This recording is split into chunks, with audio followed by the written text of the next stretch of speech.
Krishna Krishna Hare Hare Hare Ram Ram Hare Hare Hare Krishna Hare Krishna Krishna Krishna Hare Hare Hare Ram Hare Hare Hare Krishna Krishna Krishna Hare Hare Hare Ram Hare Hare Hare Krishna Krishna Krishna Hare Hare Hare Ram Hare Hare Hare Krishna Krishna Krishna Hare Hare Hare Ram Hare Hare Hare Krishna Krishna Krishna Hare Hare Hare Ram Hare Hare Hare Krishna Krishna Krishna Hare Hare Hare Ram Hare Hare Hare Krishna Krishna Krishna Hare Hare Hare Ram Hare Hare Hare Krishna Krishna Krishna Hare Hare Hare Ram Hare Hare Hare Krishna Krishna Krishna Hare Hare Hare Ram Hare Hare Hare Krishna Krishna Krishna Hare Hare Hare Ram Hare Hare Jai Sri Krishna Chaitanya Prabhu Nityananda Shri Advaita Gadadhara Namaste Guru Bhakta Vrinda.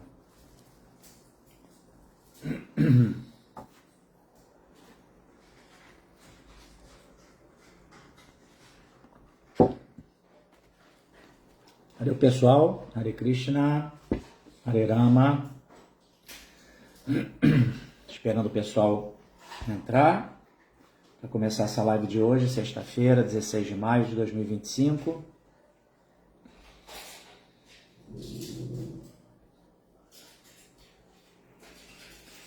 Jaya Radha Madhava, Jaya Kunja Bihari, Jaya Gopi Janavalabha, Jaya Girivaradhari, Yashodanandana Braja Janaranjana, Jamunatira Vanachari, Jaya Radha Madhava, Jaya Kunja Bihari.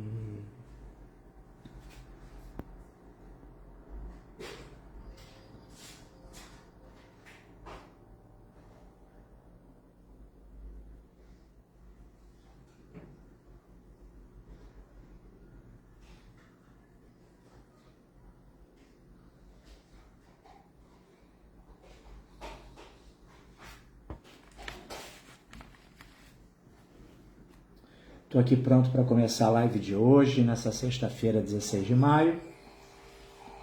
Vou começar a cumprir aqui o protocolo, enquanto o pessoal vai se conectando, tá bom? Om Namo Bhagavate Vasudevaya.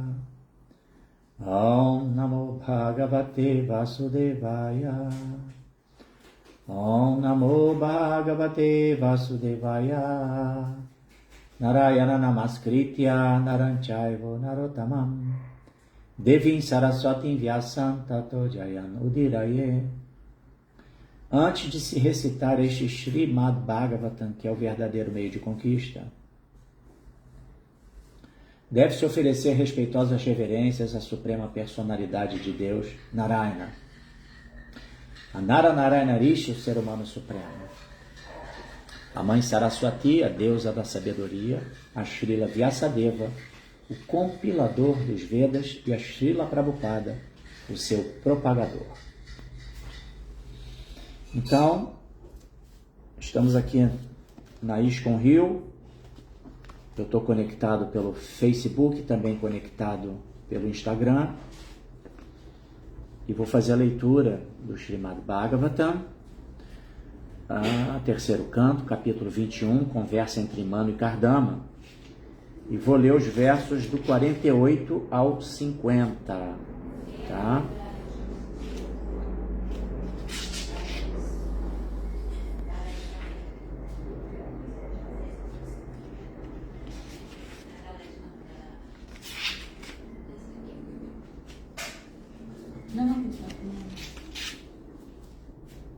Deixa eu só ver uma coisinha aqui rapidinho. A gente desde o verso 33, Maitreya Muni, ele está narrando parte da conversa entre Manu, Swayambhuva Manu e Kardama Muni.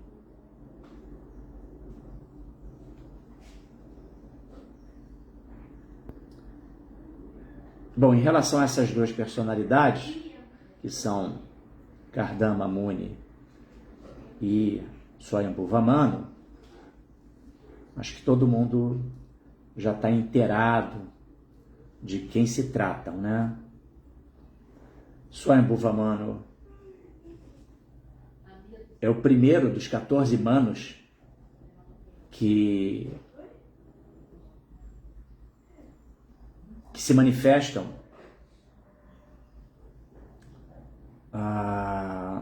em cada dia de Brahma, o Senhor Brahma, e é responsável pelos afazeres universais. Ele é um empoderado por Krishna para poder, inclusive, é mano. A palavra humano deriva exatamente de manusya, que é ser humano em sânscrito. E Manu é ele quem elabora o chamado Manu Smriti, famoso código de Manu, que é o primeiro código de leis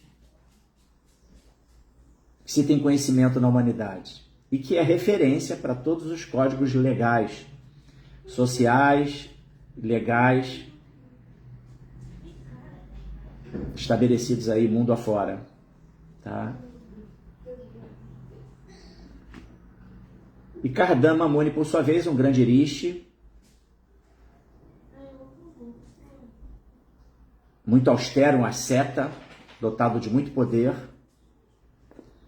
e que esse encontro dele, de Swayambhuva Manu, com ele é exatamente para estabelecer o seu casamento com Devahuti, uma grande princesa. Casamento esse que gerou Kapila Muni, que é um avatar de Krishna, do Senhor Vishnu, e que propagou, explicou e propagou a filosofia de Sankhya Yoga, toda ali que preenche o segundo capítulo da Bhagavad Gita, resumo do conteúdo do Gita, que discorre de forma assim absolutamente didática e científica sobre a diferença entre espírito e matéria. Então, alguns versos anteriores, Maitreya estava narrando essa situação desse encontro e fazendo assim referências. Maitreya conversando com Vidura, né? Interessante, e Maitreya retratando a conversa de Kardama Muni com Swayambhuva Manu, né? Então Maitreya vai narrando todo o contexto, inclusive faz assim várias observações sobre o local onde eles se encontravam. Então lá no verso 40, por exemplo, no 38 e 39, né? Olha que interessante. O lago sagrado Bindu Sarovara, inundado pelas águas do rio Saraswati, era frequentado por hostes de sábios eminentes. Sua água santa não era somente auspiciosa, mas também doce como néctar. Ele se chamava Bindu Sarovara porque ali haviam caído gotas de lágrimas dos olhos do Senhor, que estava dominado por extrema compaixão pelo sábio que buscara sua proteção. Olha que incrível.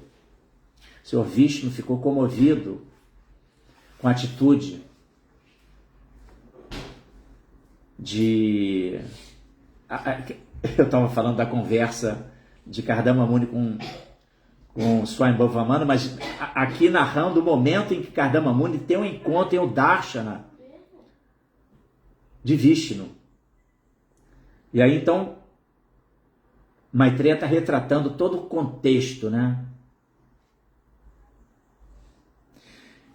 Aí depois, a margem do lago estava rodeada por grupo de árvores e trepadeiras piedosas, ricas em frutos e flores de todas as estações, que davam abrigo a animais e pássaros piedosos, os quais entoavam diversos cantos. Estava adornada pela beleza de bosques de árvores silvestres. Esse verso aqui acabou que eu fiz a leitura dele na quarta-feira, em substituição para o Paravioma, que teve um imprevisto.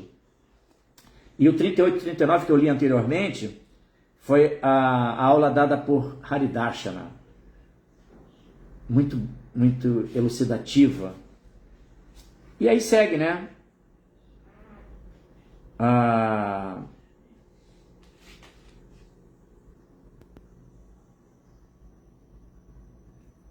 Fazendo vários... A área ressoava com as notas musicais de pássaros cheios de alegria.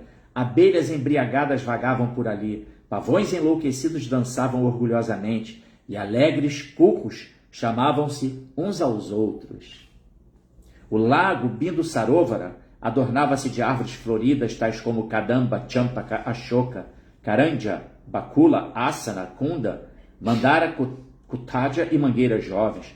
O ar estava repleto das agradáveis notas musicais de patos, Karandava, plavas, cisnes, águias marinhas, gansos, grous, chacravacas e chacoras. Incrível, né? Muito poético, muito... E eu vou entrar então aqui. Assim, eu vou ler o verso anterior, tá? Entrando naquele sacratíssimo local com sua filha, aproximando-se do sábio, Swayambhuvamano, sua filha Devahuti, Swayambhuvamano, o primeiro monarca, viu sentado no eremitério o sábio, que acabava de satisfazer o fogo sagrado, alimentando com oblações. Ou seja, Kardama Muni tinha realizado um Jagya de fogo, né? Um Agnihotra. Seu corpo reluzia com muito brilho. Embora tivesse se ocupado em austera e longa penitência, ele não estava emaciado, pois o Senhor lançara-lhe seu afetuoso e penetrante olhar. E ele também tinha ouvido fluir o néctar das palavras do Senhor, as quais são refrescantes como a lua. O sábio era alto, seus olhos largos como pétalas de lótus, e tinha um coque em sua cabeça. Vestia roupas esfarrapadas. Swayambhuvamano aproximou-se e observou que ele estava um tanto sujo, assim como uma gema não polida. Muita renúncia, né? Esses ascetas, eles têm uma vida de muita renúncia. E por conta disso, a aparência, embora internamente altamente iluminados, externamente, muitas vezes eles têm uma aparência estranha, entendeu? Então, eu vou ler o verso 48, 49 até o 50 e aproveito, tá? Eu estou fazendo esse Jagya, né? Toda atividade em consciência de Krishna é um Jagya, ou seja, é um sacrifício, um dever sagrado. E nós fazemos isso para a satisfação do Senhor Supremo. E nesse dia de hoje, especificamente, 16 de maio, eu vou estar fazendo essa leitura em homenagem ao meu cunhado Edmilson Campos de Moura, uma pessoa que eu tive uma satisfação enorme de conhecer. Conheci numa situação inusitada, porque ele foi meu cliente, tá? Inclusive, através dele, eu tive a bênção de conhecer a minha esposa, Edith, com quem eu tenho aqui o meu lar, minha família, meus filhos. E foi uma pessoa que sofreu um acidente dentro do exército, ele era um PQD. Em razão disso, ele teve sequelas muito graves. E mesmo assim, o Senhor Supremo permitiu que ele ficasse conosco durante cerca de 28 anos. E ontem ele partiu desse mundo em condições assim absolutamente místicas, no sentido de que ele partiu desse mundo que nem um passarinho, entendeu? Foi uma partida muito iluminada, com vários sinais de que ele estava amparado, tá? O seu semblante era muito pacífico e, portanto, eu aproveito para fazer essa live de hoje em homenagem a ele, tá? Uma alma que realmente passou por muitas tribulações, mas manteve-se sempre muito alegre, apesar de tudo, entendeu? Sempre vivendo a vida, apesar de todas as suas limitações, a sua vida foi sempre vivida com ainda muito ânimo. Impressionante, sabe? Então é isso aí, Edmilson Campos de Moura, meu cunhado. Essa live de hoje é oferecida ao Senhor Supremo em homenagem a ele. Hare Krishna, Shila Prabhupada aqui diário. Obrigado, Madana Mohana.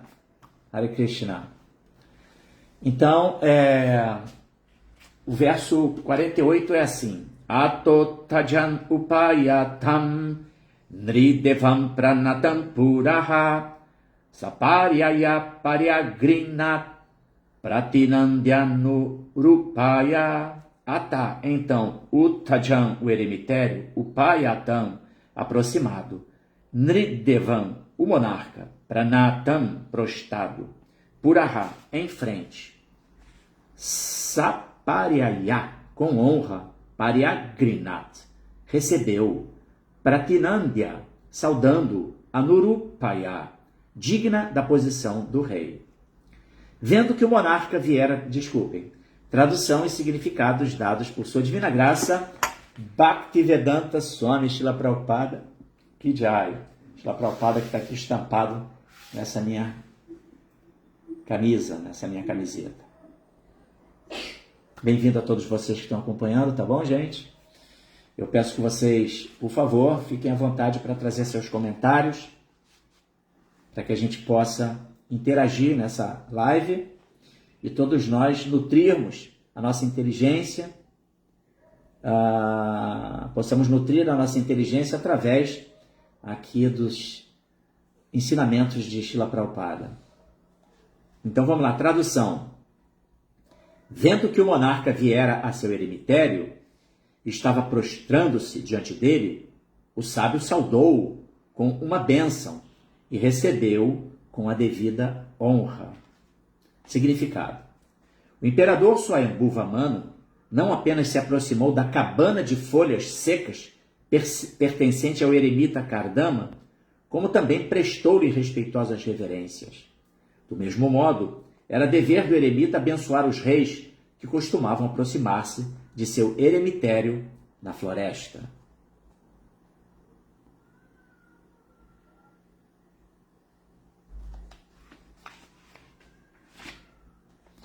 Vamos lá.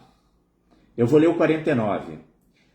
Grihitarhanam asinam samyatam prinayam munihi smaram bhagavadadesham ityaha shlakshnaya gira. Grihita recebeu Arhanam, honra. Ashinam sentou-se. Samyatam permaneceu silencioso. Prinayam deleitando Munihi, o sábio, Shmaran, recordando-se, Bhagavat, do Senhor, Adesham, a ordem, Iti, assim, Aha, falou, Shlakshnaya, doce, Gira, com uma voz. Tradução de Srila Prabhupada, Jai Srila Prabhupada. Após receber a atenção do sábio, o rei sentou-se e ficou silencioso. Recordando-se das instruções do Senhor, Kardama então falou ao rei da seguinte maneira, deleitando com sua doce voz. Eu vou fazer aqui alguns comentários, tá? Para depois ler o verso 50, porque tem assim tópicos, temas que são distintos, tá? Em relação a essa leitura de hoje, tá? Om Agyanatimirandasya Gyananjana Shalakaya Chakshurum Militanjena Tasmai Shri Gurave Namaha. Eu nasci na mais obscura região da ignorância, meu mestre espiritual está abrindo meus olhos com a chote do conhecimento, ofereço-lhe, portanto, as minhas mais humildes e respeitosas reverências. Namam Vishnu Padaya Krishna Prestaya Bhutale Srimati Bhaktivedanta Swaminiti Namine Sirupasi Sanatana Bhatta Raghunatha Siddhiva Gopal Bhatta Dasa Raghunatha Sadhu Goswami Prabhu Ki Jai Vanchakal Patarubhyascha Kripa Sindhu Bhya Evacha Patitanam Pavanebhyo Vaishnavebhyo Namo Namaha. Ofereço as minhas mais humildes e respeitosas reverências a todos os devotos do Senhor, a todos os Vaishnavas, devotos puros do Senhor, que estão cheios de compaixão por nós, almas caídas, e que são assim como as árvores dos desejos, pois são capazes de satisfazer os desejos de todo o mundo. Jaya Sri Krishna Chaitanya, Prabhu Nityananda, Shri Advaita Gadadhara, Shivasadi Gora Bhaktavrinda. Hare Krishna, Krishna Krishna, Hare Hare, Hare Rama, Rama Rama, Hare Hare. Então, pessoal, vamos lá. Haridashna, seja bem-vindo. Hare Krishna, minhas reverências.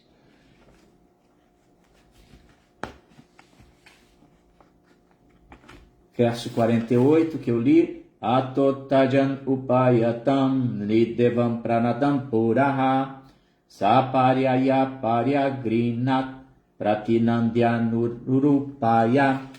Vendo que o monarca viera a seu eremitério e estava prostrando-se diante dele, o sábio saudou-o com uma bênção e recebeu-o com a devida honra. Então a gente está aqui é a narração feita por Maitreya Muni para Vidura, descrevendo o momento do encontro aqui sim, já o encontro de Kardama Muni com Swayambhuva Manu. Eu anteriormente, antes de adentrar no verso em si, fiz uma observação sobre as figuras de Kardama Muni e Swayambhuva Manu.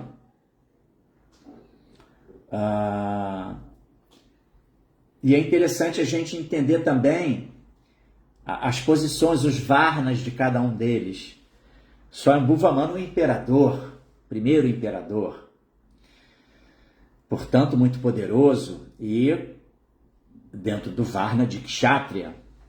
Varna a gente sabe, né? O Varnashrama Dharma, que é um sistema social, espiritual, científico, que é estabelecido pela Suprema Personalidade de Deus e que é um sistema perfeito para que cada um se adeque à sua natureza. Natureza essa que se desenvolve, que se revela através da jornada da existência material. Cada um de nós está numa jornada, e nessa jornada, tem aquela expressão que fala, né, que a escola da vida, a vida é uma escola, e sem dúvida a vida é uma grande escola. E a gente tem que aprender a viver, né? Os Vedas, por sua vez, que é a primeira fonte de conhecimento que Krishna deixa, eles são um manual de instruções, através do qual nós vamos poder exatamente saber como lidar com a existência material. Na verdade, eles revelam qual é a meta da existência material e como é que eu posso viver essa vida material, essa jornada da existência material de forma proativa, saudável, que me leve a progressos, entendeu? E é interessante que esses Vedas, eles têm vários caminhos. Dois se distinguem assim, basicamente, que são Nrivriti Marga e Pravriti Marga. Tá? Ambos oferecendo possibilidades de desenvolvimento da consciência. Tá? E dentro desse conhecimento védico, essa preocupação do Senhor Supremo de deixar esse manual de instruções para a gente poder saber como viver essa vida, como é que a gente pode zelar por nós mesmos, almas espirituais, e ter um crescimento espiritual desenvolvendo qualidades divinas, entendeu? Desenvolvendo mais humildade, mais tolerância, mais retidão, mais limpeza, mais compaixão, enfim, mais elos com a verdade suprema. Né? Dentre todas essas informações tem inclusive o Varnashrama Dharma, que é esse sistema social que é deixado e espiritual, né, de posicionamento espiritual e social que Krishna deixa. Dentro do viés do sistema social tem os 4 varnas, que são Shudras, os trabalhadores braçais, os Vaishyas, são agricultores e comerciantes em geral, os Kshatriyas, que aí sim é o varna de Swayambhuva Manu, e os Brahmanas, que já é o varna de Kardama Muni. Tá?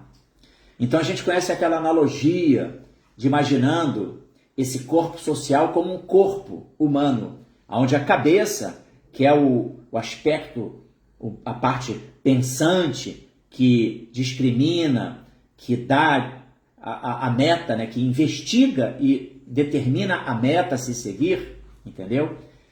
São os brahmanas, a cabeça da sociedade. Depois temos os braços que dirigem muitas coisas. Por exemplo, um automóvel,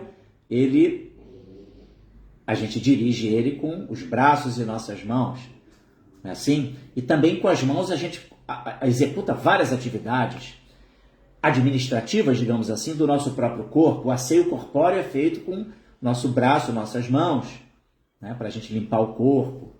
A gente canta japa com a mão. Então, é uma administração de nós mesmos. E o braço tem uma relevância, né, muito importante nesse quesito. Então, os braços, os kshatras, são como os braços da sociedade. Então, a classe militar, a classe governante, e que deve estar atrelada, né, deve estar iluminada pelo conhecimento da cabeça dos brahmanas. Infelizmente, em Kali Yuga, isso está completamente... O Varnashram Dharma está de ponta cabeça. Mas esse sistema é um sistema perfeito. E esses dois Varnas mais elevados, dos Kshatras e dos Brahmanas, eles são de muita importância de manterem uma interação saudável, onde os Kshatras, que são aqueles que estão administrando a sociedade humana, eles recebam orientação dos munis, dos rishis, desses sábios brahmanas, que vão expor a eles a forma de conduzir a administração ligada aos valores e princípios divinos. Entendeu? Então, por isso, na antiguidade, todos os reis tinham seus conselheiros, que eram brahmanas. Todos os reis kshatras tinham seus conselheiros, que eram brahmanas.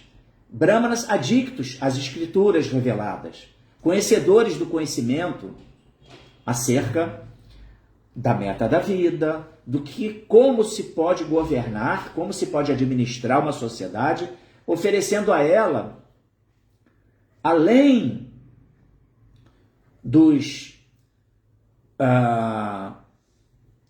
das necessidades básicas da vida, como moradia, alimentação, estudo, saúde, também uma orientação sobre o ponto de vista da busca pela iluminação.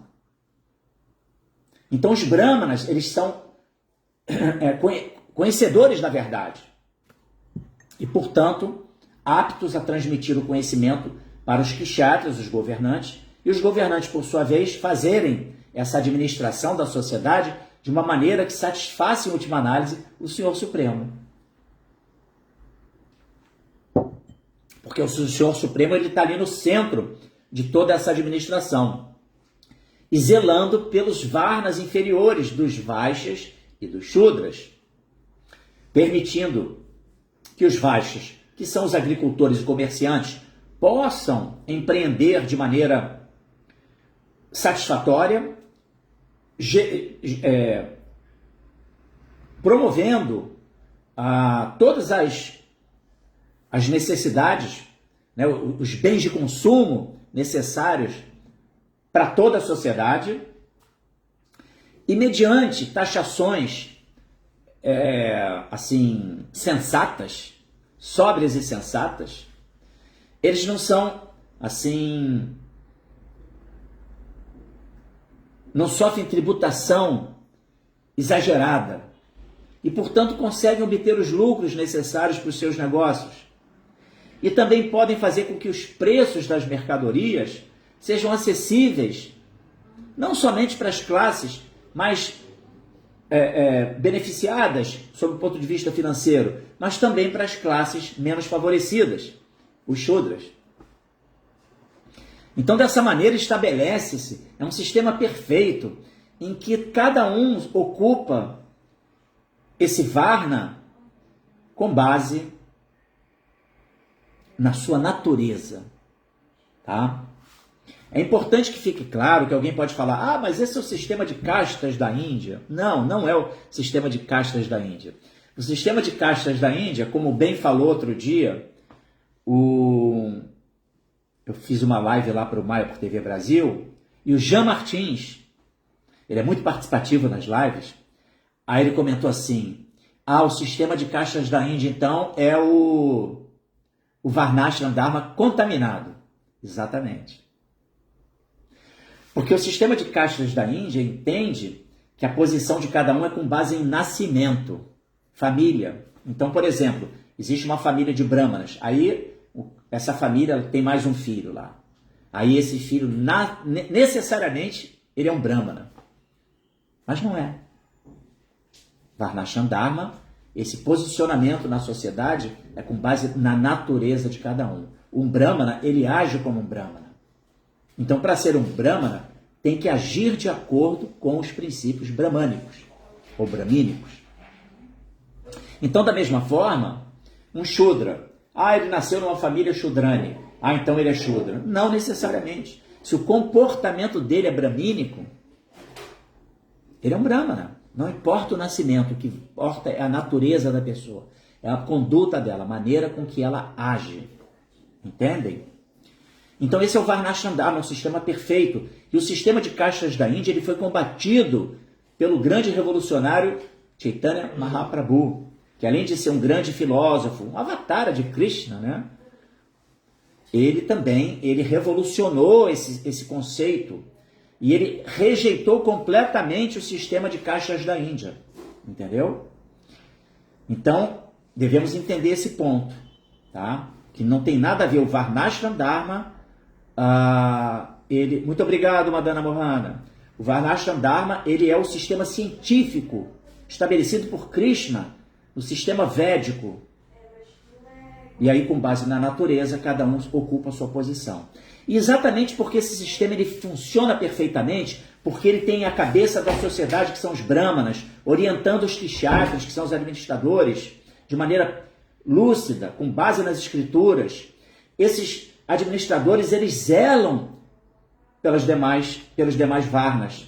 E aí tudo funciona. Mesmo aquela classe que intelectualmente, na sua capacidade cognitiva, nos seus discernimentos é mais limitada, em razão de guna e karma.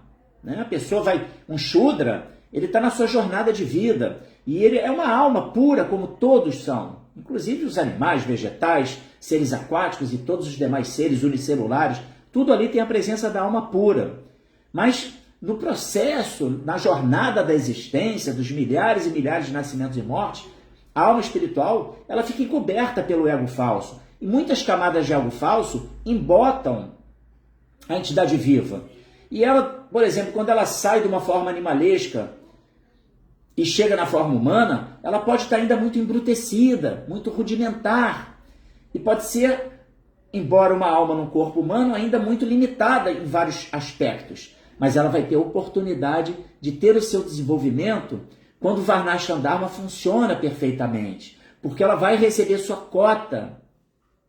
A cota necessária para o seu desenvolvimento. E mais do que isso, o fato de que ela está empreendendo na sua condição natural, ela recebe um sucrite, um benefício também espiritual, porque ela está dando a sua contrapartida para a sociedade dentro das suas capacidades.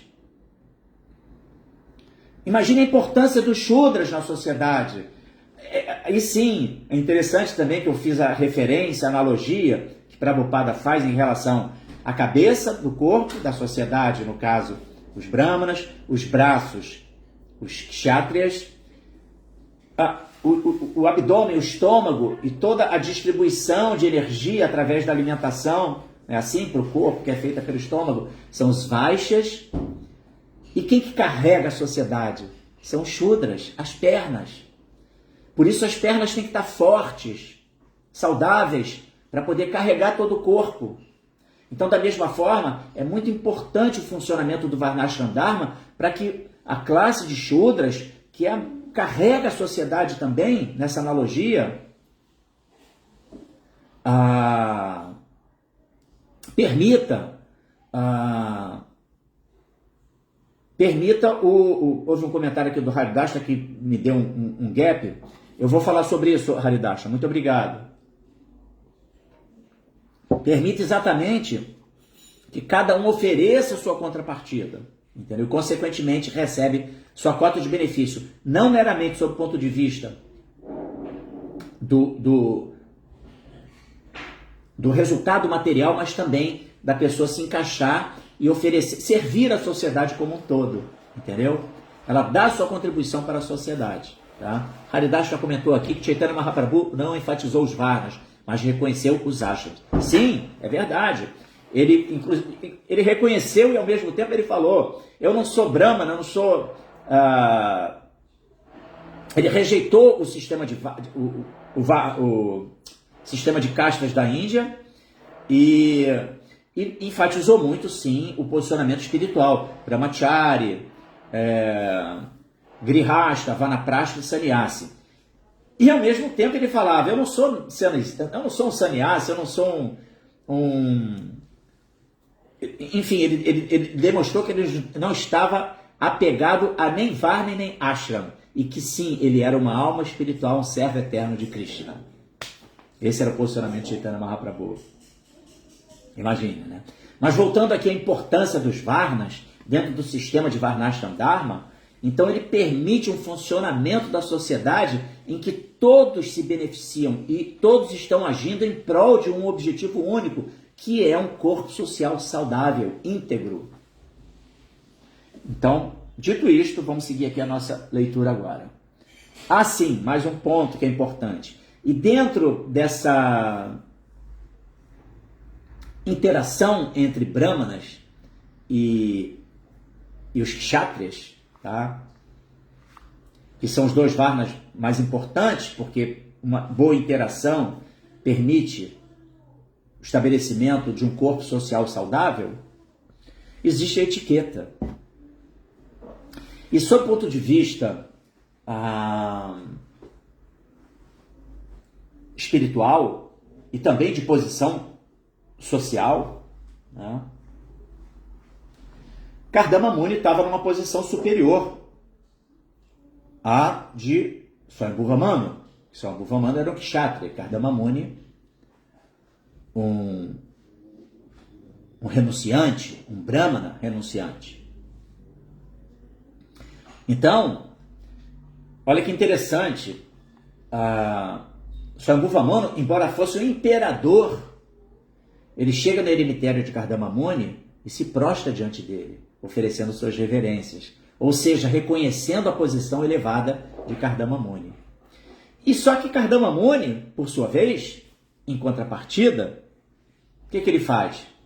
Ele reverencia Swayambhuva Manu, lhe dirige palavras doces.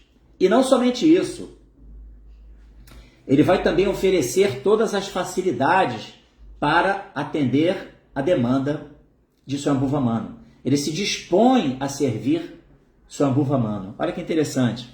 Então, consequentemente, se cumpre toda a etiqueta, que é um item de muita relevância na vida espiritual. A gente poder saber interagir, saber respeitar, saber se relacionar com todos os tipos de pessoa, entendeu?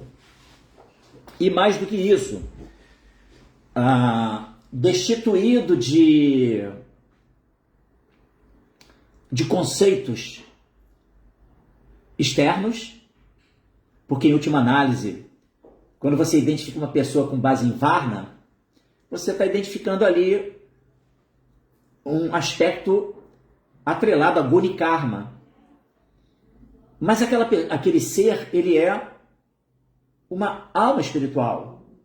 Essa é a visão de um devoto, né? O devoto, ele enxerga todo mundo, ele não enxerga as pessoas com base no invólucro que elas estão habitando. E nem no tipo de consciência que elas estão apresentando, porque tudo isso são coberturas do ego falso. Não é verdade? Mas ela está vendo o quê? A centelha viva que habita aquele corpo. E com base nessa percepção, a pessoa não discrimina ninguém por supostamente, essa pessoa, por exemplo, um devoto que distribuidor de livros, um sankirtaneiro, ele não vai discriminar jamais. Aquela pessoa ali, estou vendo que é um cara meio não vai ter condições de ler, não. Ele procura distribuir o livro indiscriminadamente para todo mundo. E essa era a consciência de Chaitanya Mahaprabhu. A distribuição do santo nome indiscriminadamente para todo mundo, independentemente de Varna, de Ashram, de qualquer coisa. Chaitanya Mahaprabhu estava ali pronto para distribuir Prema Bhakti para todo mundo indiscriminadamente. Então essa deve ser assim, o posicionamento do devoto. Sempre. E eu até comentei isso outro dia, lendo um verso que trazia um tema correlato a esse de hoje, desse primeiro verso que eu li, tá? Desses 2 primeiros versos, que é exatamente a etiqueta de um devoto quando recebe alguém. Mesmo no templo, por exemplo. Eu que vivi no templo há alguns anos, Haridashna também, Fala, Demas, bom dia, seja bem-vindo.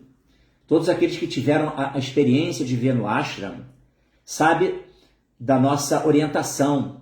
De qualquer pessoa que toque a campainha do templo, é uma alma em potencial para que a gente possa, de alguma maneira, dar uma sementinha, Bhakti Lata Bija, a sementinha da árvore da trepadeira do serviço devocional. Seja um entregador, uma pessoa que está levando algum tipo de entrega de material, qualquer que seja, recebeu a pessoa, a gente deve oferecer palavras doces, a gente deve oferecer uma recepção digna e, sobretudo, aproveitar a oportunidade para dar uma marra prasada. Agindo dessa maneira, a gente está enxergando aquela pessoa como uma alma espiritual, uma parte integrante de Krishna.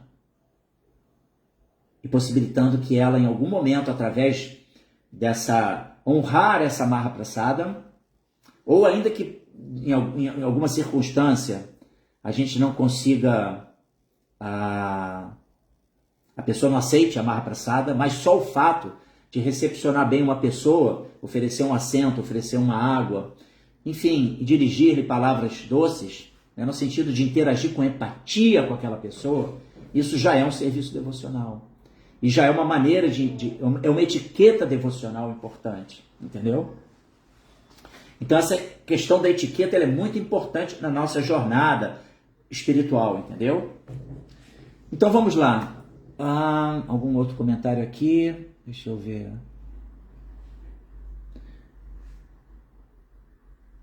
Aqui o Haridashna traz uma outra referência. Gopi Bhartu Dasa Dasa no Dasa, que é o princípio de servo do servo do servo, 1000 vezes servo do Senhor das Gopis.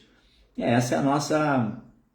Deve ser o que deve nortear a nossa inteligência, a nossa expectativa e as nossas perspectivas agindo dentro do serviço devocional. Saber que nós somos servo do servo do servo do servo, 1000 vezes do servo do Senhor Supremo, do Senhor das Gopis. Hare Krishna. Então vamos lá para o verso agora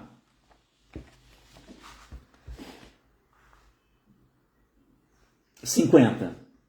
Nunam chankramanam deva satam samraksha nayate vadaya cha satam yastvam hare shaktir hipalini. Nunam, deserto, chankramanam, a viagem de declaração 848, beleza. Deva, ó Senhor, Satã dos virtuosos, Samrakshanaya, para proteção, Te, tua, Vadaya, para matar, Cha, e a Satã dos demônios, Jaha, a pessoa que, Tuam, tu, Harehe, da suprema personalidade de Deus, Shakti, a energia, Ri, uma vez que, Palini, protetora. Vamos à tradução, depois o significado, dados por sua divina graça, Bhaktivedanta Swami Srila Prabhupada Ki Jai. E antes disso, temos o comentário aqui do Otávio Daniel, que ele fala isso mesmo, temos que ser mais humildes do que a palha na rua e tolerantes como uma árvore com a propagação dos santos nomes do Senhor Supremo. Obrigado por sua contribuição, Otávio. É bem por aí mesmo, Humildade é um princípio fundamental. A gente entender que a gente só está aqui debatendo esses tópicos porque Prabhupada ele fez um esforço hercúleo e trouxe todo esse conhecimento para o Ocidente. Prabhupada deu sua vida para nós. Entendeu?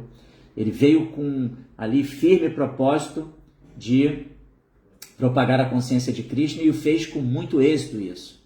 né? E somente por isso, se não fosse Prabhupada, onde estaríamos nós? Não é verdade? Então vamos lá. Tradução. A viagem que tens empreendido, ó Senhor, de certo destina-se a proteger os virtuosos e matar os demônios, uma vez que personificas a energia protetora de Shri Hari.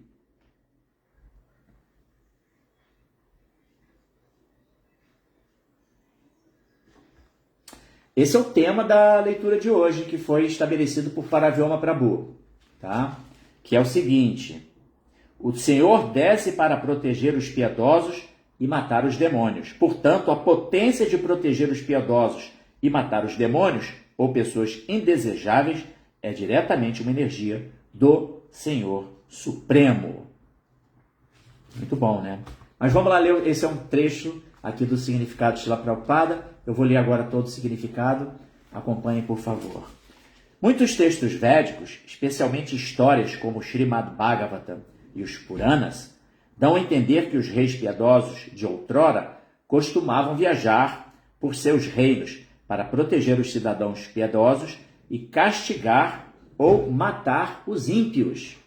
Às vezes, eles matavam animais na floresta para praticar a arte da matança, porque sem tal prática eles não seriam capazes de matar elementos indesejáveis.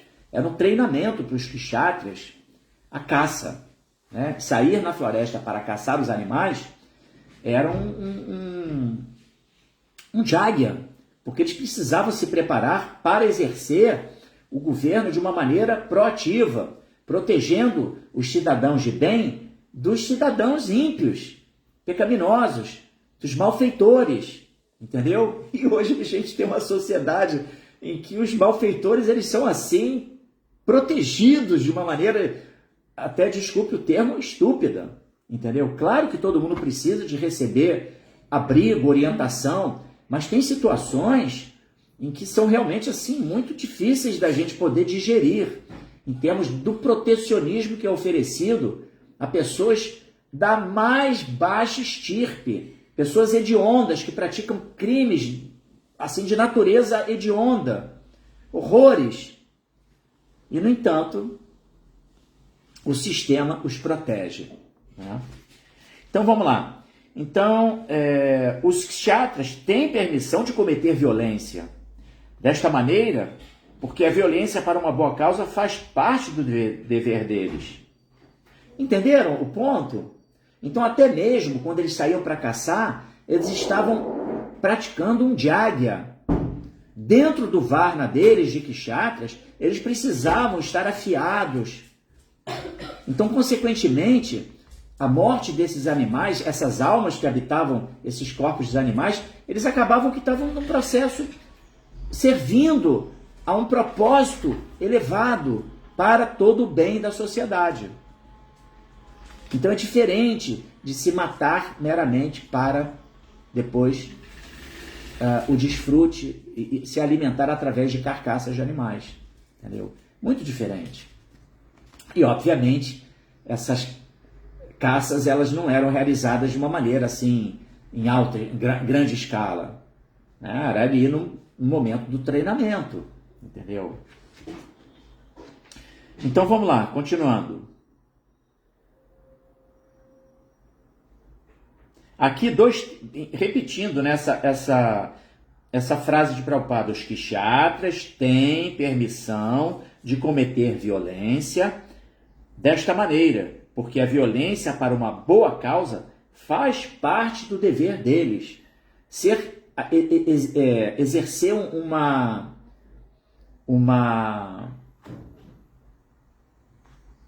como é que eu posso dizer? Uma proteção ostensiva para o mal. Aliás, proteção ostensiva contra o mal para o prevalecimento do bem. Esse é o ponto. Então, dentro dessa perspectiva, o kshatriya, ele pode praticar violência, ele precisa, entendeu? Até como forma pedagógica punitiva. Depois eu vou contar uma história muito tocante em relação a isso, tá? porque algumas pessoas têm muita dificuldade. Eu entendo, o sistema, ele há décadas, ele estabeleceu uma ideologia de um tipo de proteção sentimentalista para todos os seres. Mas as pessoas, elas precisam, o próprio sistema, ele tem que coibir ações hediondas. Mas hoje em dia é muito difícil, as pessoas têm aquele pensamento sentimentalista, coitadinho, mas o cara matou, estuprou, esquartejou, mas coitadinho, porque ele é um coitadinho. A gente deve entender que existem injustiças sociais e tudo mais, tudo fruto exatamente de um grande desequilíbrio do Varnashram Dharma. Mas as pessoas, elas precisam responder pelos seus atos também, tá? E quando o sistema não exerce ostensivamente esse poder, aí, meu amigo, o negócio desanda de uma maneira que a gente não pode nem sair na rua. É assim que funciona, né? E eu vou contar uma história que reflete exatamente essa negligência e omissão por parte do poder público em estabelecer regras pedagógicas punitivas para evitar um mal maior, tá? Então vamos lá. A energia protetora do rei é supostamente a energia do Senhor Supremo, porque um rei é um representante de Vishnu. O rei vai ser um representante de Vishnu. Claro, sobretudo aquele rei, aquele administrador que está ouvindo os seus conselheiros, que são os Brahmanas, conhecedores dos Vedas, das escrituras sagradas. No Bhagavad Gita 4.8, aquele famoso verso, Paritranaya sadhunam vinashaya chaduskritam. O Senhor diz que, Paritranaya sadhunam vinashaya chaduskritam, o Senhor desce para proteger os piedosos e matar os demônios. Portanto, a potência de proteger os piedosos e matar os demônios, ou pessoas indesejáveis, é diretamente uma energia do Senhor Supremo. E supõe-se que o rei ou líder executivo do Estado tenham essa energia. Nesta era, é muito difícil encontrar semelhante chefe de Estado que seja hábil em matar os indesejáveis. Os modernos chefes de Estado sentam-se confortavelmente em seus palácios e tentam sem razão matar pessoas inocentes. Shila Prabhupada aqui, Jai. Prabhupada aqui falou tudo, né? Eu já tinha feito a reverência, né? As minhas orações pedindo permissão para falar, e vou comentar um pouquinho mais sobre esse verso aqui agora, né? Em que aqui Prabhupada está enfatizando de maneira bastante contundente a importância do estabelecimento de regras, de leis, e da execução dessas leis para que o bem prevaleça em detrimento do mal. Isso é fundamental. A gente tem que entender, primeiramente, que o plano de existência material, ele é um plano de dualidades. Então existe o quente, o frio, o doce, o amargo, o dia, a noite, existe o bem, existe o mal. E quando o mal prevalece, ele atenta contra toda a estrutura da sociedade. Então, por isso, o Prabhupada está sendo muito enfático no sentido de dizer o quê? Que a administração ela tem que ser exercida pelos kshatras de maneira ali absolutamente criteriosa e com mãos firmes. Senão, tudo desanda. E é isso que a gente está vivendo hoje no nosso planeta, né? O nosso planeta ele está absolutamente esquizofrênico, entendeu? As leis elas são muito brandas, entendeu? A execução das leis é mais branda ainda. Criminosos que praticam atos assim abomináveis, eles têm muitas reduções de pena, eles têm, enfim, uma série de benefícios, né? Quando deveriam receber suas punições e punições também de caráter pedagógico, né, para que pudessem efetivamente sair do viés do crime, entendeu? Se formarem como cidadãos, poderem expandir suas consciências e trilharem um caminho do bem também, né? Como se diz, regenerarem suas consciências, entendeu? Então, por isso é muito importante essas leis, essas regras. Não é para maltratar ninguém, não é para isso, entendeu? É meramente para educar. E às vezes, quando não se educa no amor, tem que se educar na dor. É assim que funciona. Isso funciona, inclusive, dentro de um núcleo familiar. Às vezes um pai, é importante ele estabelecer determinadas punições para os seus filhos, exatamente o que? Mirando o ajuste de um determinado comportamento inadequado para que o seu filho possa se tornar uma pessoa saudável. Então ninguém quer maltratar ninguém. Mas a gente não pode ser sentimentalista e permissivo demais, porque vamos criar seres monstros, né? Esse é o ponto. Então, passividade demais, negligência demais, omissão demais gera a falta de cumprimento do dever. Eu estou me referindo aqui dentro da parte da administração, né, do poder público. Ele precisa exercer ali a sua função. E eu mencionei sobre um episódio que aconteceu aqui no Rio de Janeiro. Uma jovem de 18 anos que teve um relacionamento com um rapaz, tiveram um filho, e depois, em razão da conduta do rapaz, essa jovem decidiu romper o relacionamento com o rapaz. E ele fez várias ameaças de morte a ela. Agiu com violência em várias situações e também em outras ele a ameaçou de morte. Então ela se dirigiu ao poder público, fez registro de ocorrência na delegacia, ela ingressou com uma medida protetiva, ela tinha assim, ela se cercou de todos os cuidados para a sua proteção.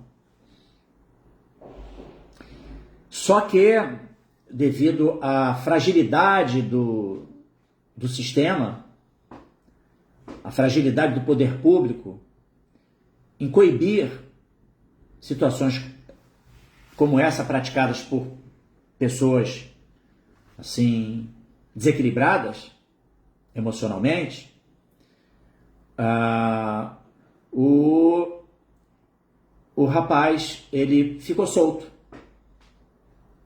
Não assim relevaram as várias queixas que ela fez na delegacia, porque não foi uma queixa não, foram várias. E a medida protetiva também não funcionou. Resumo da ópera. Essa moça pegou sua filha na escola, isso no bairro de Bangu, aqui no Rio de Janeiro. Estava sentadinha na bicicleta com a filhinha com a mochilinha nas costas, e ela saindo da escola, e se defrontou com o pai da menina, e o pai da menina desferiu vários tiros nessa moça e a matou na frente da filha. Então tudo isso em razão o quê? De um sistema, um sistema absolutamente frágil, entendeu? Porque se tivessem adotado as medidas protetivas necessárias, até mesmo a prisão desse sujeito, né, uma prisão temporária, talvez pudesse ser evitado isso. Mas por que não se adotam as medidas necessárias? Várias pessoas estão aí soltas, cidadãos hediondos, praticando crimes e mais crimes, e está tudo certo, entendeu? Quer dizer, não está certo, logicamente, mas não acontece nada com eles. Então daí se explica exatamente a importância que muitas pessoas têm dificuldade de entender a importância de se exercer alguma violência mesmo, ostensiva. Mas para quê? Para a proteção de pessoas de bem. Imagine agora a situação dessa menina, cujo pai assassinou a mãe não está mais aí,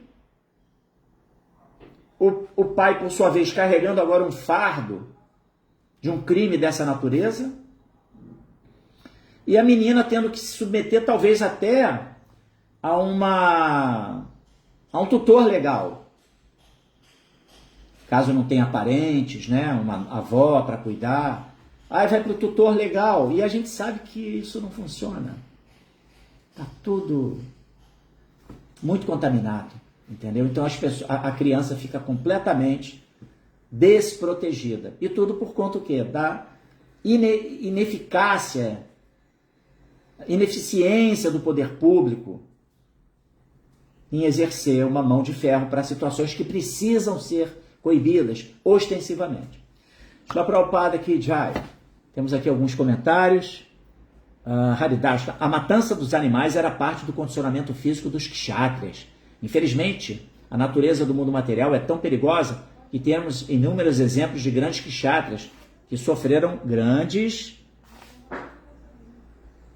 reveses no ato de matar um animal. Foi como aconteceu com as grandes almas como Pandu, Parikshit, Dasharata e outros.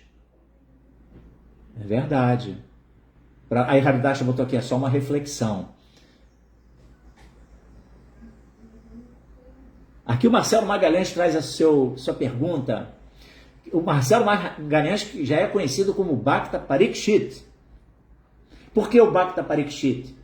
Porque Parikshit Maharaj foi quem se sentou às margens lá do rio sagrado Ganges para poder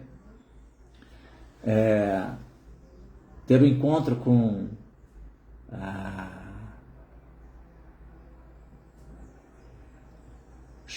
Shukadeva Goswami, e aí ter essa narração toda do Srimad Bhagavatam, fazendo perguntas relevantes, filosóficas, para Shukadeva Goswami. Então, vamos lá, Marcelo, como fazemos para que o falso ego não atue como um rei dentro de nós? Essa questão é muito importante, entendeu? O que acontece? Qual é a estrutura integral do ser? Corpo material, terra, água, fogo, ar, éter. Elementos mais grosseiros, né?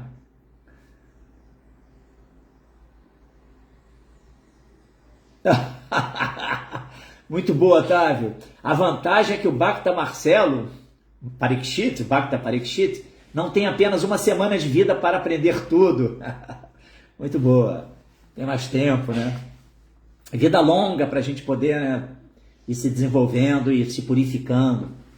Mas então, voltando à pergunta do Marcelo, então é muito importante a gente compreender a estrutura integral do ser corporificado. Então, entender corpo físico, 5 elementos. Depois, corpo sutil, 3 elementos. Mente, inteligência e ego falso. E além de tudo isso, está ali a alma espiritual purinha, mas que devido às coberturas de ego, ela está ali obscurecida, sem ver a cor da bola, sem saber quem ela é. Quem sou eu, de onde eu vim, para onde eu vou? Essa pergunta fundamental, não é verdade? Além desse personagem que estamos vivenciando temporariamente nesse mundo aqui. Quem somos nós? Almas espirituais, eternas e barará. Ok. Mas enfim, o que acontece? A alma, quando fica corporificada, devido a guna e karma, ela fica ali submetida à sua inteligência, que é um dos elementos do corpo sutil, mente, inteligência e ego falso. A mente está ali como um elemento intermediário, a inteligência como um elemento que é mais refinado do que a mente, porém o falso ego é mais sutil ainda, entendeu? E aí, devido ao ciclo de nascimentos e mortes, e devido à luxúria, que é o grande inimigo que deve ser combatido, até tem a famosa pergunta de Arjuna, né? Ó Krishna, o que leva um ser praticar atividades pecaminosas, mesmo contra a sua vontade? Aí Krishna vai responder, é unicamente devido à luxúria, ó Arjuna, que surge da associação com o modo da paixão, que tudo devora e vai então carregando, arrastando a pessoa para atividades pecaminosas, não é assim? Então o que acontece? A alma corporificada, identificada com uma identidade falsa, que é produzida por esse elemento muito sutil chamado falso ego, um conceito de existência equivocado. Ah, eu sou um brasileiro, eu sou um homem, eu sou hétero, eu sou isso, eu sou aquilo, raça, religião, tudo. A pessoa cria, ela se identifica com um personagem que ela está vivenciando, entendeu? Mas ela não é aquilo. Por isso, se explica que você entender que você não é o corpo é muito fácil. Porque nós nos defrontamos com situações em que a gente vê as pessoas que partiram. Quando a gente está ali no momento, eu infelizmente hoje vou estar exatamente, em razão da partida do meu cunhado ontem, né? Hoje temos lá o velório, e você vê lá o corpo, e você vê que a pessoa não está mais ali. Você vê que é meramente um corpo vazio. Então entender que nós não somos o corpo é simples. Agora, a gente conseguir se desvincular do aspecto sutil da nossa existência, da nossa identificação com esse personagem sutil e tudo que envolve esse personagem, em termos das nossas perspectivas, dos nossos gostos, objetivos, todos eles atrelados ao personagem, aí é muito mais difícil. E a inteligência, quando não está nutrida, e ela está sendo influenciada por uma mente que propõe e propõe e propõe prazeres sensoriais, essa inteligência ela está agindo para a satisfação da mente. E porque ela está sendo, assim, inebriada por um conceito de existência que é promovido pelo ego falso, equivocado. Ela acha que ela é aquilo que ela não é. Então, por isso, a gente precisa o quê? Nutrição da inteligência, com todo esse conhecimento que é propagado através da Bhagavad Gita, do Srimad Bhagavatam, do Chaitanya Charitamrita, de todas as escrituras védicas, todos os ensinamentos de Srila Prabhupada. Entendeu? Para a gente nutrir a inteligência se fortalecer e superar a influência daquele ego falso e fazer com que se estabeleça o ego verdadeiro e se haja de acordo com a perspectiva da alma espiritual, que é o nosso verdadeiro, que é quem somos verdadeiramente, a nossa verdadeira identidade. Então assim você vai migrando do ego falso para o estabelecimento de compreensão do ego verdadeiro e agir em relação a essa identidade verdadeira. Consequentemente, você vai inibir, né, você vai transmutar o ego falso para o ego verdadeiro e fazer com que o falso ego não atue como um rei dentro de nós. Entendeu? Porque, na verdade, quem atua como um rei é a mente. Que tem em que a inteligência fica funcionando pela influência do ego falso, a inteligência está contaminada, ela está inebriada e ela está agindo dentro da perspectiva do prazer sensorial, do personagem e das propostas da mente materialmente condicionada. Então o rei, na verdade, se torna a mente. O ego falso é só aquele elemento ali sutil que dá o comando, tipo assim, isso é o que eu sou, eu quero desfrute. Eu vou ser feliz desfrutando. E a inteligência fica trabalhando para esse objetivo. Mas muito boa sua pergunta, Marcelo. Bem interessante. Então, em última análise, nutrir a inteligência, cantar Hare Krishna regularmente, se associar com os devotos, fazer o serviço devocional prático e, consequentemente, vai se revelando a nossa natureza como almas espirituais. O ego falso transmuta para o ego verdadeiro, gradualmente, né? Isso não é um... E aí você bota ali a inteligência nutrida, funcionando para o objetivo da alma e não o objetivo do ego falso e da mente. Jaya. Então, acho que hoje deu, né, gente? Mais algum comentário? Eu dou aqui um bom dia e boas-vindas a todos que participaram pelo Instagram. Hoje pouca gente aqui pelo Instagram. Passou muita gente, mas só temos aqui um agora. E aqui no nosso Facebook, temos aqui já o Marcelo Magalhães desejando aqui, aliás, mandando esse salve importante, né? Todas as glórias aos devotos reunidos. Todas as glórias a Srila Prabhupada. Tá bom, pessoal? Vou ficando por aqui, desejando a todos vocês uma boa semana e agradecendo a participação de vocês nessa live de hoje, tá bem? Hare Krishna, Hare Rama, Srila Prabhupada aqui, Jai.